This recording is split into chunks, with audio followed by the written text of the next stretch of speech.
Listen closely. Beneath ordinary American soil, a man once screamed into the dark while his own blood packed earth over his lungs. This is not a ghost story. This is a warning. And once you hear it, you do not walk back the same. On a cold March morning in 1879, farmers in rural Pennsylvania heard something that did not belong in daylight. A sound with no direction. A voice with no body. Not above ground. Below it, a muffled, animal panic rising from the earth itself. They followed it to a patch of soil that had been disturbed too recently, too deliberately. A hand broke through the dirt, fingers still moving, still begging. What they uncovered was a man buried alive by his own sons, and what the state tried to bury afterward was even darker than the act itself. This story is told as family madness, as rural degeneracy, as an isolated horror. That framing is a lie, because what happened on that Pennsylvania farm was not sudden, and it was not accidental. It was the end result of something ancient and very American. Isolation weaponized, bloodlines sealed, authority turned absolute. A closed system where control replaced love, secrecy replaced truth, and survival meant obedience. You are about to descend into a case the courts sealed, the newspapers softened, and history quietly moved past. Not because it was misunderstood, but because it was understood too well. This is what happens when power has no witness. When a man becomes law, priest, jailer, and God inside his own household. When sons are not raised, but owned. When shame is inherited like land, and escape becomes a crime. The buried man's name was Silas Cunningham. But this story is not about him alone. It is about what happens when generations turn inward, when secrets ferment in silence, when the outside world becomes the enemy and the family becomes the state. The farm was not just a home. It was a closed psychological prison, reinforced year after year by fear, hunger, and a doctrine that said blood outranked truth. Understand this clearly. The sons did not wake up one morning and decide to bury their father alive. They were trained for it, conditioned for it, prepared by decades of manipulation disguised as protection. What you are about to hear is not merely a crime. It is a case study in how human beings can be reshaped when no one is watching. Stay with me. The ground is about to give way. Silas Cunningham's life, like the soil he would later choke beneath, was layered with the slow, invisible weight of inherited corruption. His father, Ezra, arrived in Pennsylvania with a widow's grief and children in tow. Isolation was not a choice, it was a strategy. The farm was built far from neighbors, from oversight, from the world. Ezra's household became its own universe, and within it, normal rules of morality, law, and decency warped into something unrecognizable.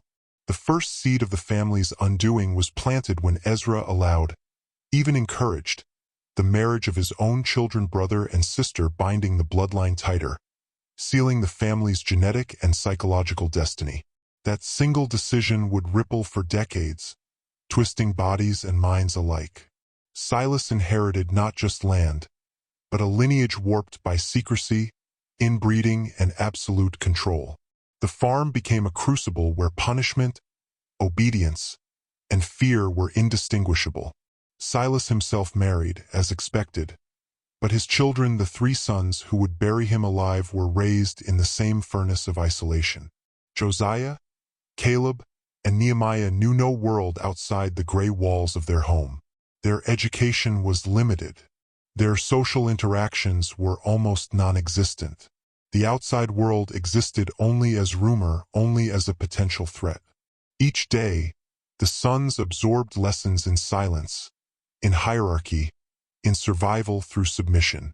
The psychological blueprint for control was etched into their bones before they even understood their own names. By the winter of 1878, the farmhouse had become a trap. Snow blocked the roads for months. Supplies dwindled. The sons, starved of not just food but contact with reality, became sharper in some ways and broken in others. The mechanisms of the household, disputes over portions of cornmeal, arguments over chores, Silas's rigid authority were no longer mere routines.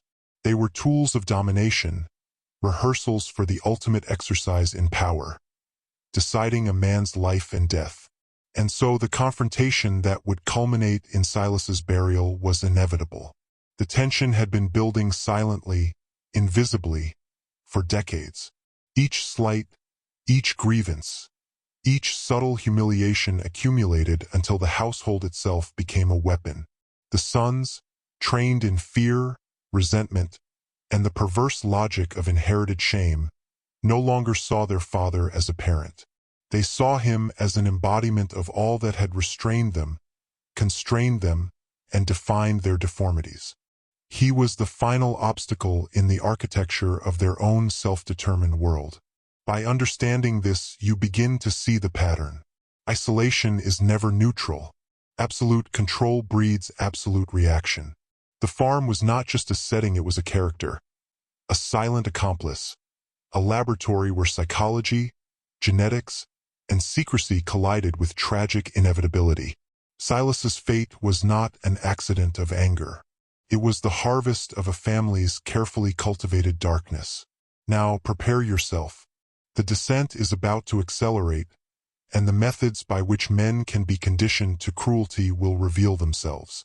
The next layer exposes the mind of those sons, the ones who learn to wield fear like a tool and to normalize horror as daily life. To understand what the sons became, you have to understand the environment that shaped their minds. The Cunningham farmhouse was not merely isolated. It was sealed. Information did not flow in. People did not flow out. Reality itself narrowed until only one worldview remained, enforced by one man. Silas Cunningham did not need locks or chains. He ruled through scarcity, shame, and the unspoken threat of abandonment into a world his sons were taught to fear more than death. From childhood, the boys learned that silence was safety. Questions led to punishment. Curiosity was framed as betrayal. The outside world was described as predatory, mocking, eager to seize them, ridicule them, lock them away. Doctors were not healers. Churches were not sanctuaries. Law was not protection. Everything beyond the property line was danger. Inside the house, Silas positioned himself as the only shield between his sons and annihilation. This is how psychological captivity works. You remove alternatives. You redefine reality. You make the captive dependent on the captor for meaning itself. Josiah learned to shrink. He learned that passivity reduced pain. His stooped posture was not just physical. It was behavioral adaptation. Caleb learned that strength could win scraps of approval but never freedom. His rocking, his agitation, were the body's attempt to discharge years of suppressed rage with nowhere to go. And Nehemiah learned something more dangerous. He learned how the system worked. He listened. He observed. He calculated. He understood that his father's power came not from force alone, but from control of narrative. Silas controlled food, controlled movement, controlled information, but most critically, he controlled the story of why the family was the way it was. The deformities, the oddness, the whispers when they went into town. He framed all of it as fate, as God's will, as proof that they must remain hidden. What he never allowed was the full truth, that these sons were paying the price for choices made long before they were born. That truth existed in fragments, half-confessions, arguments that stopped short, looks exchanged when certain topics surfaced. The sons knew enough to feel cursed, but not enough to place the blame accurately. And when human beings are taught they are broken without explanation, they will eventually seek someone to punish. By the winter of 1879, hunger stripped away what little stability remained. Cold sharpened resentment. Silence became unbearable. The authority that once felt immovable began to crack. And in that crack, something ancient surfaced. Not madness, not impulse, but a reordering of power. The sons began to imagine a world without their father. And once that thought takes root in a closed system, it does not remain theoretical for long. Because when a man has been trained his entire life to obey, the moment he decides not to, the reaction is never small. The night Silas was dragged from his own house did not begin with violence. It began with a realization, a shift so subtle it barely registered at first. Authority, once unquestioned, suddenly felt fragile. For the first time, the sons sensed that the structure governing their lives existed only because they obeyed it. And once that illusion breaks, everything changes. Silas had ruled through precedent, through repetition, through the belief that tomorrow would look like yesterday because it always had. But hunger erodes tradition, cold erodes patience, and confinement erodes fear. The winter trapped them together long enough for the sons to hear their own thoughts without interruption. Thoughts they had been trained to suppress. Thoughts about stolen years, about futures never allowed to exist, about bodies shaped by decisions made before they were born. When the argument over food erupted, it was only the surface charge igniting something far deeper. The sons were no longer speaking to their father as children. They were speaking as witnesses, as men comparing notes. Each accusation sharpened the next. Each memory validated the others. This is how collective awakening begins inside closed systems. Not with rebellion, but with recognition. Nehemiah understood the moment precisely. He saw how his father's voice no longer commanded automatic submission. He saw how fear had weakened under starvation. He did not rush. He guided. A glance here, pause there, a silence that allowed Josiah and Caleb to realize they were not alone in their resentment. Coordination does not require words when people have been trained together for decades. When Silas attempted to retreat, it confirmed everything. Authority fleeing is the clearest signal of its end. The sons did not panic. They acted, not in chaos, but in grim alignment. Dragging him outside was not a loss of control. It was the assumption of it. The shovels were not improvised. They were selected. The location was not random. It was calculated. Soft earth, concealment, time. And here is the part history struggles to confront. They did not kill him quickly because this was not about rage. It was about meaning, about reversal, about making him experience what they believed he had inflicted on them since birth. Burial as metaphor made literal. Isolation returned to its sender. Pause here. This is the midpoint. If you are still listening, you already feel the pull. Comment the phrase, "The earth remembers twice." Not once, twice. This is not superstition. It is declaration. You are marking yourself as someone who stays when others turn away. Because what happened next was not just cruelty. It was ritualized punishment inside a family that had replaced morality with justification. And once a man is buried alive by those he controlled, the truth surfaces fast. The sons did not see themselves as monsters. They saw themselves as judges. And judges, once convinced of their righteousness, do not stop halfway. Silas Cunningham did not lose consciousness when the earth closed over him. That detail matters, because what the sons intended was not death. It was awareness. They left space to breathe, just enough. They packed the soil carefully, deliberately, shaping the grave not as an execution, but as a chamber. A place to think, a place to feel, a place to understand. Buried alive, Silas experienced the full architecture of the system he had built. No movement, no authority, no voice that carried beyond a few feet of dirt. The same isolation he had enforced became absolute. Panic surged, then receded, replaced by a colder realization. Power is only real when others recognize it. Underground, it evaporates. Above him, the sons returned to routine. They ate, they cleaned, they slept. This detail horrifies people because it violates a comforting myth that evil announces itself. It does not. It normalizes itself. The human mind is capable of absorbing extraordinary acts into ordinary behavior when those acts align with an internal logic. For the sons, the logic was simple. Justice had been delayed for decades. Now it was administered. This is where institutions later grew uncomfortable. Because once authorities began to understand the family history, the narrative fractured. The sons were not strangers to cruelty. They were products of it. Raised without witnesses, conditioned without alternatives. Their actions forced an impossible question into the open. Where does responsibility end when an entire life has been engineered? Silas survived 3 days underground. 3 days of thirst, cold, and the sound of his own breath echoing in dirt. He scratched. He screamed.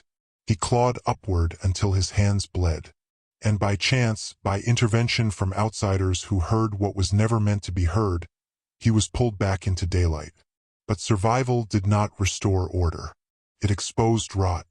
When Silas spoke to authorities, his testimony was fragmented, defensive, and revealing in ways he did not intend. He framed himself as victim. He minimized the years preceding the burial. He spoke of discipline, of necessity, of protection. He never spoke of love. And when the sons were questioned, something extraordinary happened. They did not deny the act. They explained it. They spoke of being buried slowly over a lifetime, of being made small, of being told they were unfit for the world and then punished for it. Their words unsettled the court because they disrupted the clean lines of guilt and innocence. This was not a simple crime. It was a closed system collapsing under its own weight. Records were sealed. Language was softened. The case was allowed to fade. Because the most dangerous truth in this story is not that sons buried their father alive. It is that, given enough isolation, secrecy, and unchecked authority, human beings will create their own law. And once they do, the earth is never far away. When the court sealed the transcripts, it was not mercy. It was containment. Officials understood that the Cunningham case threatened more than public sensibilities. It threatened the mythology of order. Because once you examine the facts honestly, the story refuses to stay confined to one farm in Pennsylvania. The scales. What frightened the authorities was not the violence itself. Rural America had seen brutality before. What unsettled them was how coherent the sons were. How methodical. How internally consistent their reasoning sounded when stripped of moral language. They described cause and effect, conditioning and outcome. They did not plead insanity. They articulated grievance. That is dangerous knowledge. So the state reframed the case as degeneracy, as genetic failure, as a curiosity best forgotten. Newspapers emphasized deformity. They whispered about inbreeding. They made the sons into monsters so no one would ask what kind of environment produces such symmetry of thought. Once labeled aberrations, their testimony could be dismissed without examination. But the deeper pattern remained, quietly preserved in sealed pages. Absolute authority inside closed systems does not require cruelty at every moment. It requires consistency. It requires control of narrative.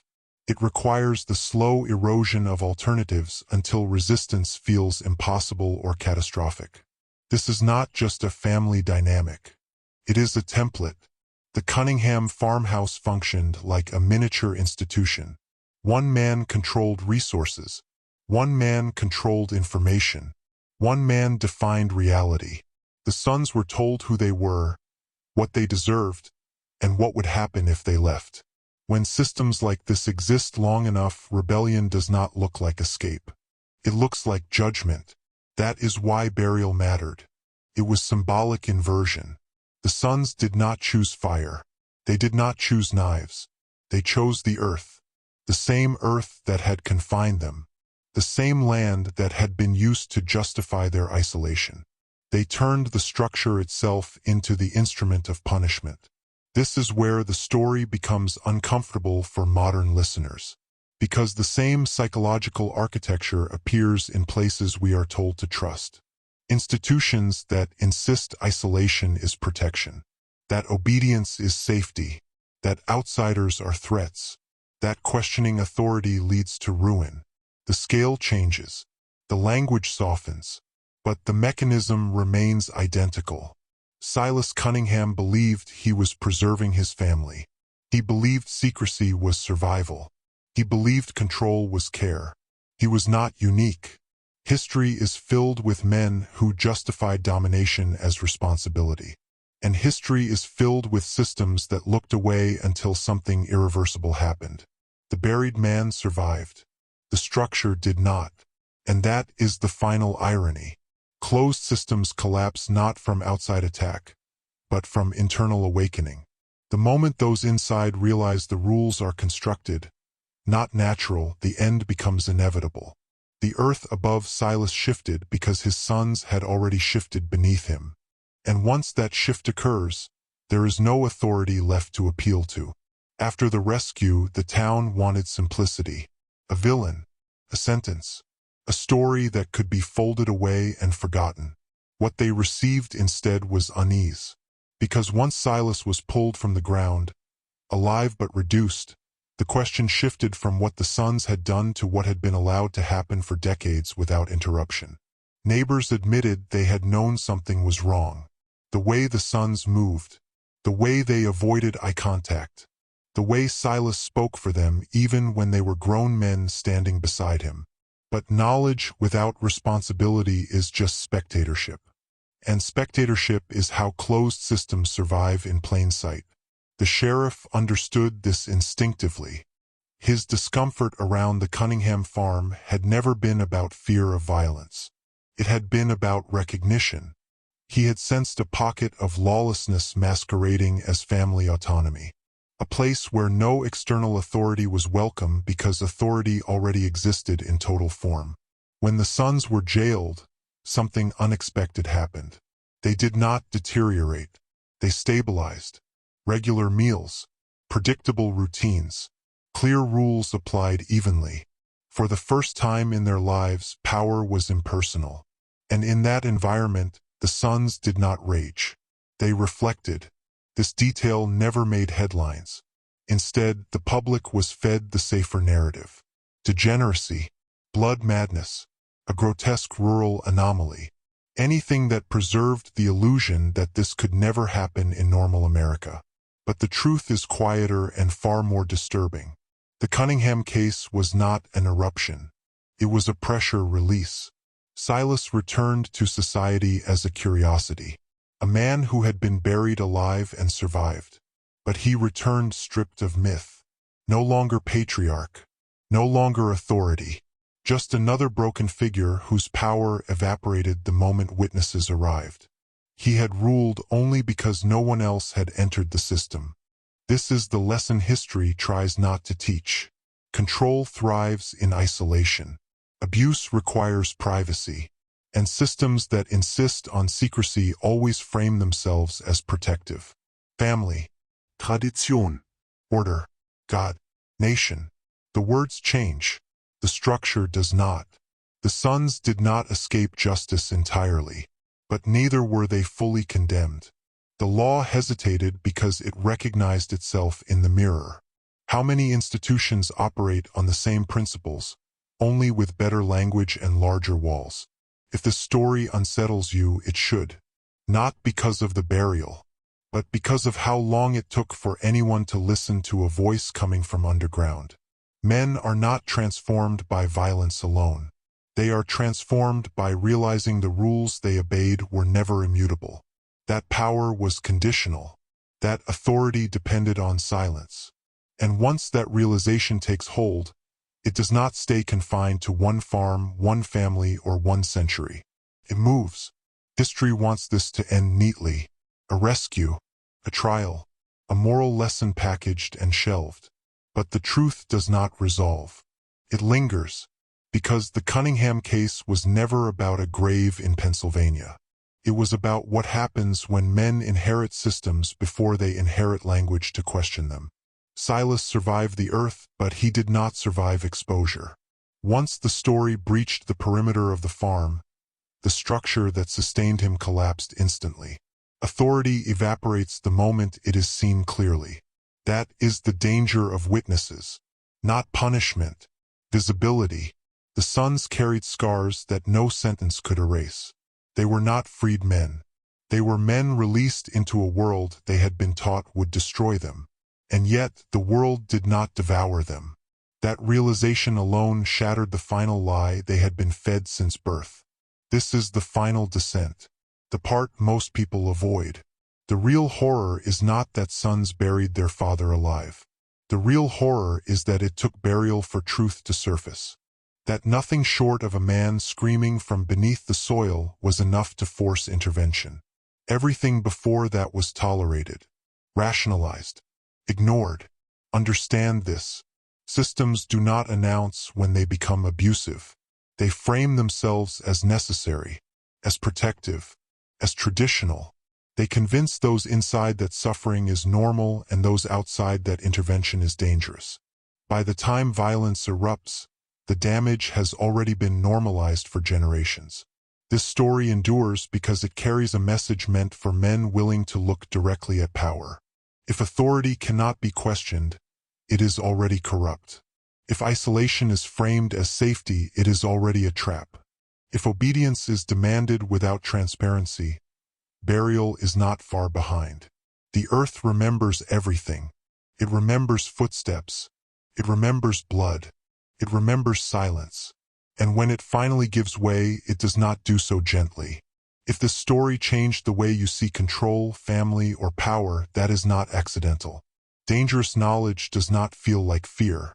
It feels like clarity. And clarity is irreversible. You were never meant to hear this as entertainment. You were meant to hear it as recognition. Once you understand how easily men can be buried while still breathing, you start to notice where the soil is already being packed. And from that point forward, you are responsible for what you see. If this story unsettled you, comment, "The earth remembers" twice. Not for superstition, for recognition. Subscribe if you're done with surface history and ready to see what was buried on purpose. That nothing short of a man screaming from beneath the soil was enough to force intervention. Everything before that was tolerated, rationalized, ignored. Understand this. Systems do not announce when they become abusive. They frame themselves as necessary, as protective, as traditional. They convince those inside that suffering is normal and those outside that intervention is dangerous. By the time violence erupts, the damage has already been normalized for generations. This story endures because it carries a message meant for men willing to look directly at power. If authority cannot be questioned, it is already corrupt. If isolation is framed as safety, it is already a trap. If obedience is demanded without transparency, burial is not far behind. The earth remembers everything. It remembers footsteps. It remembers blood. It remembers silence. And when it finally gives way, it does not do so gently. If this story changed the way you see control, family, or power, that is not accidental. Dangerous knowledge does not feel like fear. It feels like clarity. And clarity is irreversible. You were never meant to hear this as entertainment. You were meant to hear it as recognition. Once you understand how easily men can be buried while still breathing, you start to notice where the soil is already being packed. And from that point forward, you are responsible for what you see. If this story unsettled you, comment, "The earth remembers" twice. Not for superstition, for recognition. Subscribe if you're done with surface history and ready to see what was buried on purpose.